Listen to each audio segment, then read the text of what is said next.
Hello दोस्तों, I hope आप सब अच्छे होंगे। कल की रात बहुत लंबी थी, बहुत सारे लोगों के लिए, मेरे लिए भी, इंक्लूडिंग मी ऑल्सो। मेरे लिए भी बहुत लंबी रात थी। I was awake till 12:30 and couldn't sleep also, but ठीक है, it's a journey, it's a part of life. ये वीडियो मैं बना रही हूँ उन लोगों के लिए, those who couldn't clear UPSC 2026। ये वीडियो उनके लिए इम्पॉर्टेंट है। क्यों इम्पॉर्टेंट है? क्योंकि देखो, I understand what you guys are going through, even I am also going through the same, but रुकना नहीं है, वहाँ पे बैठना नहीं है, ठीक है। कहीं ना कहीं हम सबको पता था कि पेपर की जो एब्सर्डिटी थी वो इस बार कुछ ज़्यादा थी। कुछ ज़्यादा क्या, पूरा ही पेपर एब्सर्ड था। जो भी उनका मन करा वो उन्होंने पूछा। बहुत ही रैंडम पेपर था और कट ऑफ भी अभी तक एक्सपेक्टेड जो लग रही है वो 80 के आसपास है। 80 से कम नहीं है कट ऑफ। और जिन लोग के भी जो कह रहे हैं कि 75 पे हुआ है जनरल में या 73 पे हुआ है, ज़रूर there is a high chance कि बहुत सारे जो आंसर्स हैं उनको चेंज किया गया है। आंसर्स गॉट चेंज्ड, ठीक है। चलो, अब जो हो गया उस पर क्या ही बात करना। Life is all about to move on, और मूव ऑन इतनी आसानी से होता भी नहीं है। मूव ऑन नहीं होता। मूव ऑन करने के लिए, चाहे लाइफ में किसी भी एंगल पे आप बात करो, मूव ऑन के लिए बहुत सारा करेज चाहिए होता है, ठीक है। इस वीडियो में हम बात करते हैं दो तरीके के लोगों की जिनका प्रीलिम्स नहीं हुआ है। पहले तो ऑफ कोर्स जिनका प्रीलिम्स हुआ है, very very very very very very very congratulations from my side. बहुत ज़्यादा मुबारक हो आप लोग को दैट आप लोग ने सक्सीड किया है इस एग्ज़ाम में। Please do not waste your time and straight forward go for the mains preparation, because काफ़ी कम दिन बचे हुए हैं, ठीक है। चलो जी, अब बात करते हैं उनकी जो प्रीलिम्स क्वालिफाई नहीं कर पाए। दो तरीके के, एक आपके अटेम्प्ट्स बचे हुए हैं, यू हैव अटेम्प्ट्स लेफ्ट, ठीक है। हो सकता है आपका एक अटेम्प्ट बचा हो, आपका 2 अटेम्प्ट बचा हो, 3 अटेम्प्ट बचा हो, 4 अटेम्प्ट बचा हो। उन एक कैटेगरी के लोग ये हैं। दूसरी कैटेगरी के लोग वो हैं जिनका ये लास्ट अटेम्प्ट था, and I am really sorry for those जिनका ये लास्ट अटेम्प्ट था और वो क्लियर नहीं कर पाए because of this bad luck of this year paper. जिनका लास्ट अटेम्प्ट था, देखो, लाइफ ख़त्म नहीं हुई है। I understand what ever I am saying right now. बहुत मुश्किल होता है ग्रहण करना, बहुत मुश्किल होता है एक्सेप्ट करना, but it's all about life, you have to move on. काफ़ी लोगों ने अपनी लाइफ के बहुत इम्पॉर्टेंट साल इस जर्नी को दिए होंगे, एंड वो जब नाम नहीं दिखता, जब PDF में सिलेक्शन नहीं लगता, और जब पेरेंट्स के बारे में सोचते हैं तो बहुत दिल सा भर आता है, राइट। मैं कोई मोटिवेशनल स्पीकर की तरह आपको नहीं बोलूँगी यूट्यूब पे आके कि नहीं, बिल्कुल भी नहीं। I can literally feel the pain what you guys are going through. जिनका लास्ट अटेम्प्ट था एंड जो नहीं क्लियर कर पाए, वो बैगेज ना अब लाइफ टाइम का बैगेज हो गया है ये। और कोई भी चाहे आके कितना भी ज्ञान दे दे, वो कभी भर नहीं सकता, ठीक है। तो ऑप्शन क्या है? अभी तो आप 2-3 दिन का देखो मेंटल ब्रेक लो। अगर आपने ये नहीं लिया तो मेंटली आप ब्रेक कर जाओगे। Already you suffered a lot, sleepless nights रही हैं आप लोग की। किसी से बात नहीं करना, रिश्तेदार नहीं होना, दोस्त नहीं होना, किसी फंक्शन में नहीं जाना, कुछ नहीं, राइट। सिर्फ पढ़ाई पढ़ाई पढ़ाई, एंड नहीं हुआ। काफ़ी लोग के पेरेंट्स सपोर्टिव होंगे, काफ़ी लोग के पेरेंट्स सपोर्टिव नहीं होंगे, बिकॉज ऑफ कोर्स उन्होंने इन्वेस्टमेंट की थी आप में और वो पूरी नहीं हुई। वो इन्वेस्टमेंट, उन्हें कुछ रिटर्न नहीं मिला। काफ़ी कुछ सुनने को मिल रहा होगा। आई जस्ट वॉन्ट टू से please stay strong, please stay strong, because ये जर्नी आपको बहुत कुछ सिखा के गई है। एंड ऐसा नहीं है कि आप कुछ अब कर नहीं सकते, आप बहुत कुछ लाइफ में कर सकते हो और आप करोगे भी। मेरे सारे बेस्ट विशेस आप लोग के साथ हैं। प्लीज़ डिसहार्टेंड मत हो, अपने आप को कम मत समझो। यस, उस दिन बस आपका 24 मई was not your day, it was an unlucky day. ठीक है, एब्सर्डिटी आई, सब कुछ रहा। सो अब आगे बढ़ने का सोचो। Please work on your plan B, जो भी आप चूज़ करो प्लान बी पे। ठीक है, आई wish you all the very best. कुछ भी बात हो, किसी को भी कमेंट में कुछ भी करना हो, मैसेज करना हो, मेरे टेलीग्राम पे कर दो। I will literally talk to you guys, okay, and I am saying this. चलो, I wish you all the best. Now comes दोस्त जिनका 1 attempt, 2nd attempt, 3rd attempt left है। पहला एडवाइस मैं आपको दूंगी गाइज, प्लीज़ ये फालतू यूट्यूब वीडियोस देखना बंद कर दो। Stop this.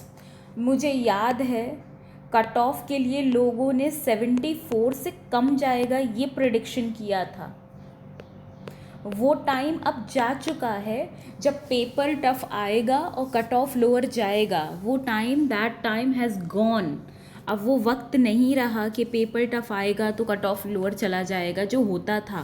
कंपटीशन इंक्रीज हो चुका है अलग ही लेवल पे, कंपटीशन अलग ही लेवल पे इंक्रीज हो चुका है, बढ़ चुका है। There were many many many people who are clearing this prelims. Paper इतना टफ था, उसके बावजूद भी उनके पास 13,000 प्लस लोग हैं जिन्होंने क्वालिफाई किया है। ये बताता है कि चाहे पेपर कितना भी टफ आए, they will have people who will qualify the prelims. This means कि प्लीज़ ये कट ऑफ कम जाएगा, कट ऑफ ज़्यादा जाएगा, कट ऑफ कम जाएगा, इससे ऊपर आ जाओ। You will B wasting your time. और वेस्ट, मुझे याद है मैं रेडिट पे थी और I was from the day 1 I was saying कि 80 ±1 जाएगा कट ऑफ। एंड मेरे को बड़ा ट्रोल भी किया गया था, बहुत ज़्यादा ट्रोल किया गया था वहाँ पे, because according to them some XYZ influencer on YouTube said कि 74 से कम जाएगा। क्यों जाएगा 74 से कम यार? पेपर डुएबल था। I am not saying about the GS की बात कर रही हूँ, सीसेट की बात नहीं कर रही। CSAT was tough. GS paper मैं आज भी आपको कह रही हूँ, आपको जो भी लिखना है आप लिख सकते हो। जीएस का जो पेपर था वो डुएबल था। जीएस का paper was doable. People, I know people, मेरे खुद के 88+ कुछ करके आ रहे थे। समझ रहे हो आप लोग? सो प्लीज़ ये किसी भी ज्ञानबाजी में मत रहो कि कट ऑफ कम जाएगा, पेपर हार्ड आया, पेपर टफ आया तो कट ऑफ कम जाएगा और ये जाएगा वो जाएगा। कुछ नहीं, ऐसा कुछ नहीं होएगा। लोग आपको बेवकूफ़ बनाएंगे, वीडियोस बनाएंगे, व्यूज़ गेन करेंगे, आपको फालतू का सांत्वना देंगे और वो आप ले के बैठ जाओगे। और फिर जिस दिन रिजल्ट आएगा उस दिन आप परेशान होकर घूमोगे कि उन सर ने ये कहा था, उन दीदी ने ये कहा था, उन भैया ने ये कहा था। कट ऑफ अब हमेशा ही ज़्यादा जाएगी। ये बात आप अपने माइंड में, मस्तिष्क में रिकॉर्ड कर लो, छाप लो, फिक्स कर लो, रूम में चिपका लो, कुछ भी करना है कर लो, लेकिन ये बात आप ऐड कर लो अपने माइंड में, that cut off will be higher only. ठीक है, ये चीज़ क्लियर हुई। देन कम्स थर्ड चीज़। तीसरी चीज़ पे आते हैं। तीसरी चीज़ क्या है? तीसरी चीज़ ये है कि अब आप जिनका एक अटेम्प्ट बचा है, पहले तो इसमें भी कैटेगराइजेशन कर लेते हैं उनका,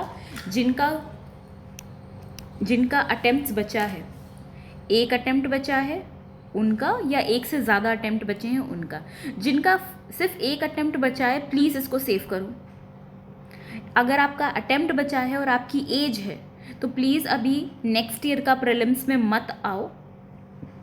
थोड़ा पेपर पैटर्न को एनालाइज करो, देखो कि यूपीएससी आने वाले सालों में क्या करने जा रहा है, आने वाले सालों में यूपीएससी का अप्रोच क्या रहेगा, क्या क्वेश्चन नेक्स्ट ईयर भी एआई से पेपर पूरा जनरेट कर देंगे वो, ये देखो। ठीक है, दूसरी चीज़ ये देखो जिनका 2 या 2 से ज़्यादा अटेम्प्ट बचा है। सी गाइज, एक चीज़ मान लो, पेपर एब्सर्ड आना है, पेपर टफ आना है, कट ऑफ हाई जाना ही जाना है। सो आपको अगर कोई भी दीदी भैया या मैं भी कभी आके बोलूँ ना कि दिसंबर तक सिर्फ मेंस की प्रिपरेशन करो, you should be ready for mains by December, तो मेरे को भी आके ना ट्रोल कर देना कि you are wrong, because you should be prelims ready always. I have made a video on that to describe, to tell you all that why we need to be prelims ready always.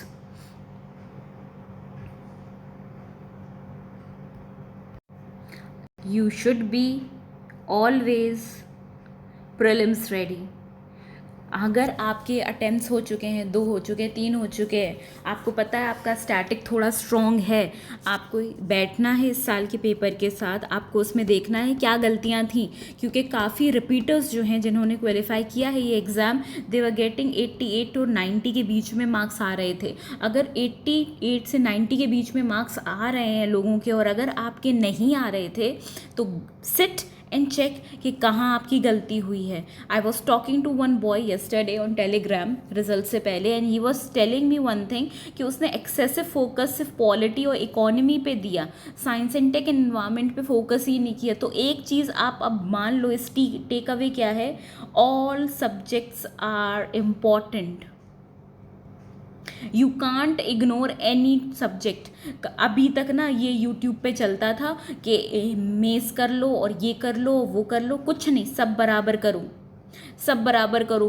Current affairs भी उतना ही important है जितना static है। So please next time से अगर कोई ये बोले ना कि स्टैटिक इज़ द किंग और स्टैटिक आपका बेड़ा पार करा देगा, no, it's current affair included static. वो एआई से या किसी से भी, जिससे भी उनको मन करे वहाँ से क्वेश्चन उठा के पूछ लेंगे, आप कुछ नहीं कर पाओगे। आपने देखा इस साल आर्ट एंड आर्किटेक्चर पे कितने भर भर के सवाल आए हैं। हो सकता नेक्स्ट ईयर वो इकोनॉमी पे एक टाइम हुआ करता था, अगर आप इस प्रिपरेशन में, इस एग्ज़ाम की साइकिल में हो पहले से, तो आपको पता होगा कि एक वक्त हुआ करता था जब इकोनॉमी से जो बिजनेस कह रही हूँ, शेयर मार्केट से भर भर के क्वेश्चन पूछे जा रहे थे, 2020, 21, 22 टिल 23 तक, टिल 23 तक भर भर के इकोनॉमी से क्वेश्चन पूछे जा रहे थे शेयर मार्केट से। अब देख लो, अब पूछ रहे क्या? नहीं, वो फेस गया। नाउ एक फेस और आया था पॉलिटी में, कुछ भी उठा के, कोई भी रैंडम एक्ट उठा के पूछा जा रहा था, एक्ट लाइक पुलिस कस्टडी वाला। आप लोग ने पढ़ा होगा 2022 में थोड़े एब्सर्ड, 2023 में थोड़े एब्सर्ड क्वेश्चन आए थे पॉलिटी से रिलेटेड। और इस साल आपने देखा हिस्ट्री से, हिस्ट्री उस लेवल की हिस्ट्री जो खुद जो हिस्ट्री के टीचर्स हैं उनको भी नहीं आते होंगे, वो भी ढूंढ रहे होंगे कहाँ से क्या क्या हो गया ये। आपको अब पता चल रहा होगा, इस साल आपने साइंस एंड टेक भी देखा, एनवायरनमेंट भी देखा, कितने कुछ अच्छे क्वेश्चंस भी थे। एंड ट्रस्ट मी, जिसने इस साल science and tech and environment अच्छे से किया वो क्लियर करा है ये प्रीलिम्स। जिसने भी science and tech and environment clear किया है, पढ़ा है, वो क्लियर करके चला गया है प्रीलिम्स। ठीक है, समझ आया आप लोग को? तो अब नेक्स्ट ईयर के लिए एक टेक अवे ये रखो, all subjects are important, all subjects are important. Please for God sake ये मत पढ़ना कि ज्योग्राफी ज़्यादा इम्पॉर्टेंट है, इकोनॉमी ज़्यादा इम्पॉर्टेंट है। ज्योग्राफी देखो, इस साल आपको पता है ज्योग्राफी सिंपल आई है, बिल्कुल एनसीईआरटी बेस्ड ज्योग्राफी आई है। क्या पता नेक्स्ट ईयर वो बहुत ज़्यादा डीप अंडरस्टैंडिंग में चले जाएं। लास्ट ईयर 2025 में भी ज्योग्राफी एनसीईआरटी से उठा के डायरेक्ट आई थी, इस साल भी एनसीईआरटी से उठा के आई है। तो अपने जो कॉन्सेप्ट्स हैं उसको और ब्रशन अप करो, मे बी वो थोड़ा और डेप्थ में चले जाएं। ठीक है, बहुत सारे आएंगे कि रोना बंद करो, ये बंद करो। देखो, रोने से कुछ नहीं होगा, जो होना था हो चुका, जो होना था हो चुका। ठीक है, मैं आपको कोई वो फालतू की सांत्वना नहीं दे रही हूँ। I am just talking to you, heart to heart conversation हम कर रहे हैं, जिसमें आपको भी पता है कि अब आपका प्लान ऑफ एक्शन क्या होना चाहिए। आपका प्लान ऑफ एक्शन ये होना चाहिए कि you should be prelims ready always. Second, please switch to state PCS. Third, please RBI grade B या SSC CGL के लिए भी प्रिपेयर करो। करियर ऑप्शन बता रही हूँ अगर आपकी एज है। चौथी, प्लीज़ कोई स्किल भी सीख लो, स्किल डेवलपमेंट पे भी काम करो। पांचवी चीज़, UPSC बहुत अनप्रेडिक्टेबल है। देखो ना, आप सुनना मेरी बात ध्यान से, and I completely agree with Mustafa के जो सर थे, उन्होंने कहा था कि हर साल हर महीने आपको एक नई स्ट्रैटेजी ताज़ा अवन से निकाल के दे दी जाती है कि ये स्ट्रैटेजी फॉलो करो, ये स्ट्रैटेजी फॉलो करो और इससे हो जाएगा। ये रामबाण इलाज है UPSC का, ऐसा कुछ नहीं है। एग्ज़ाम से पहले तक सब प्रिडिक्ट करते रहते हैं कि पेपर ऐसा आएगा, पेपर वैसा आएगा, पेपर ये आएगा, पेपर में ये पूछा जाएगा, ये प्रिडिक्टेबल टॉपिक्स हैं, मैं ये कर लूँगा, मैं वो कर लूँगा, ये वो फलाना ठिकाना। And you know what, the day exam comes, exam होता है और UPSC क्या बन जाता है, अनप्रेडिक्टेबल। क्यों भाई? अभी 3 दिन पहले तक तो आपने सब प्रिडिक्ट करके रखा था, आज अचानक से कैसे अनप्रेडिक्टेबल हो गया? Stop being a victim of such marketing, ठीक है? दिमाग खोलो, सोचो, समझो। You are not a kid कि फर्स्ट फ्रेशर हो और आपके इमोशंस के साथ खेल लिया जाएगा and you will be very much okay with that. Please मत करना ये, ठीक है? बहुत बहुत बुरी तरीके से सपने टूटते हैं। सो मैं बस यही कहूँगी, and I can feel the pain, feel your emotions right now. Things will be better one day. Honestly ये वेस्ट तो नहीं जाएगा आपका एफर्ट्स, कि आपके एफर्ट्स वेस्ट तो नहीं जाएंगे। बस अब जितनी जल्दी हो सके खुद को संभालो और अपनी लाइफ का कंट्रोल अपने हाथ में लेके आगे बढ़ो। Okay, please do not give up on your self. बहुत सारे लोग बहुत कुछ बोल रहे होंगे, ये ऐसा हो गया, वैसा हो गया, ये हो गया, वो हो गया, मैं नहीं कर पाता। आज जिसका हुआ है वो खुशी मना रहा है और जिसका नहीं हुआ है वो दुख में बैठा है।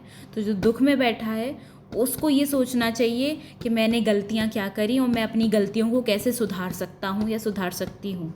If I have chance then I am going to correct that. जिनके अटेम्प्ट्स ख़त्म हो चुके हैं, I really feel pain for you, I really feel bad for you, but हारना नहीं, अपने आप को उठाओ, अपने आप को उठाओ और आगे बढ़ो। You will be successful one day. This one exam is not going to decide your worth. Honestly I am saying this one exam is not going to decide your worth. You are very much capable, बस उस दिन आपका luck साथ नहीं था। तो ऐसा नहीं है कि लाइफ में सब ख़त्म हो गया है, चीज़ें वर्कआउट करेंगी। अपने दूसरे प्लान्स पे फोकस करो, ठीक है? किसी को किसी भी तरीके से रिलेटेड बात करनी है, हेल्प चाहिए तो प्लीज़ मेरे को टेलीग्राम पे मैसेज कर दो। I'll happy to talk to you all. Okay, with this I am ending this video. कोई भी डाउट हो, कुछ भी हो, कमेंट्स में बता देना। I wish you all the very best guys. Bye, take care.